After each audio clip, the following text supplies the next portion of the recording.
আসসালামু আলাইকুম। দুধের মধ্যে মুড়ি দিয়ে যে এত মজার মিষ্টি বানানো যায় এই ভিডিও না দেখলে তা বুঝতে পারবেন না। মুড়ি দিয়ে অনেক রকম মিষ্টি খেয়েছি, কিন্তু আজকের মিষ্টি অন্যরকম টেস্ট। এই মিষ্টি এতটাই মজার হয়েছে যে না বানিয়ে না খেলে বোঝাই যাবে না। খুবই মজার হয়েছে। আশা করছি আপনাদেরও ভালো লাগবে। ভালো লাগলে লাইক কমেন্ট শেয়ার করে দিবেন। তাহলে চলুন দেখে নিই। প্রথমে একটা বোলের মধ্যে নিয়েছি 2 কাপ মুড়ি। আপনাদের মুড়ি যদি নরম হয় তাওয়া হিট দিয়ে গরম করে মুসমুসে করে তারপরে গুঁড়া করে নেবেন। এখন আমি এই মুড়ি ব্লেন্ডার জাগে নিয়ে নিয়েছি, গুঁড়া করে নিব। একদম মিহি করে গুঁড়া করে নিতে হবে।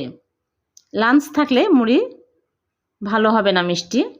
এইরকম করে আমি সবগুলো গুঁড়া করে নিয়েছি। এখন আমি এক সাইডে রেখে দিলাম। তারপরে চুলায় প্যান বসিয়ে দিয়ে দিচ্ছি ঘি 1 চামচ। ঘি মেল্ট হয়ে গেলে দিয়ে দিচ্ছি সুজি। এখানে আমি 3 চামচ সুজি দিয়ে দিচ্ছি, বাইন্ডিংয়ের কাজ করবে এর জন্য। এখন চুলার আঁচ লো আঁচে করে আমি এখন নেড়েচেড়ে কিছুক্ষণ ভেজে নেব। তারপরে মুড়ির গোড়াগুলো সব দিয়ে দিচ্ছি। দিয়ে চুলার আঁচ লো আঁচে করে অনবরত নেড়েচেড়ে ভেজে নিব কালার চেঞ্জ হয়ে আসা পর্যন্ত। একদম হালকা আঁচে ভেজে নিতে হবে, তাছাড়া কিন্তু পুড়ে যাবে। তারপরে দিয়ে দিচ্ছি চিনি। চিনি যে যার স্বাদ অনুযায়ী অ্যাড করে নেবেন। তারপরে গুঁড়া দুধ দিয়ে দিচ্ছি 1/4 কাপ। গুঁড়া দুধ বেশি দিলে এই মিষ্টি খেতে আরও টেস্টি হবে। এখন আমি অনবরত নেড়েচেড়ে নিব। কালারটা অনেকটাই চেঞ্জ হয়ে গেছে। এখন আমি চুলা অফ করে দিব। দিয়ে এখানে আমি লিকুইড দুধ নিয়েছি 2 কাপ। আগে জাল দিয়ে ঠান্ডা করে নিয়েছি। অল্প অল্প করে দিব আর নেড়েচেড়ে নেব। একবারে কিন্তু ঢেলে দেওয়া যাবে না, এক হাতে দিতে হবে আর এক হাতে নেড়েচেড়ে নিতে হবে। এখন চুলাটা আমি অন করে দিব। দিয়ে একদম লো আঁচে করে নেড়েচেড়ে আমি ঘন করে নিব। একটু নেড়েচেড়ে নিলেই দেখা যাবে যে ঘন টাইট হয়ে আসছে। এরকম শক্ত টাইট হয়ে আসলেই আমি চুলা থেকে নামিয়ে নিচ্ছি। চুলা থেকে নামিয়ে প্লেটে ঢেলে ঠান্ডা করে নেব।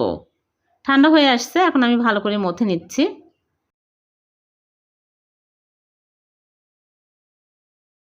তারপরে হাতে ঘি লাগিয়ে অল্প অল্প করে নিয়ে আমি চমচমের শেপ দিয়ে নিব। এরকম করে আমি সবগুলো মিষ্টি বানিয়ে নেব। আপনারা চাইলে গোল করে বানাতে পারবেন। যেহেতু গুঁড়াগুলো অনেক সময় ধরে ভাজা হয়েছে, সেজন্য মিষ্টি কুক করার আর প্রয়োজন হবে না। এইরকম করে আমি সবগুলো মিষ্টি বানিয়ে নেব। সবগুলো মিষ্টি বানানো হয়ে গেছে। দেখুন মিষ্টিগুলো কত সুন্দর হয়েছে দেখতে, খেতেও কিন্তু অনেক মজার।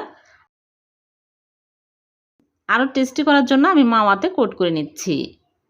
তাহলে দোকানের মতো লুক আসবে আর খেতে অনেক টেস্টি হবে। এই মাওয়া দোকান থেকে কেনা, আপনারা চাইলে বাড়িতেও তৈরি করতে পারবেন। আমি এর রেসিপি একদিন দিব। সবগুলোতে আমি কোট করে নিয়েছি। এখন আমি একটা মিষ্টি কেটে দেখাচ্ছি কতটা লোভনীয় হয়েছে। খুবই মজার এই মিষ্টিগুলো। যখনই মিষ্টি খেতে মন চাইবে ঝটপট এরকম করে মিষ্টি বানিয়ে খেতে পারবেন। খুবই কম সময়ে কম উপকরণ দিয়ে কিন্তু ঝটপট বানিয়ে নেওয়া যায়। ভালো লাগলে লাইক কমেন্ট শেয়ার করে দিবেন। আর এরকম সহজ নতুন নতুন রেসিপি পাওয়ার জন্য চ্যানেলটি সাবস্ক্রাইব করে চ্যানেলের সাথেই থাকবেন। আর পেজ থেকে দেখে থাকলে পেজটিকে ফলো দিয়ে রাখবেন। আবারও দেখা হবে এরকম নতুন কোনো রেসিপিতে। সে পর্যন্ত ভালো থাকবেন। আল্লাহ হাফেজ।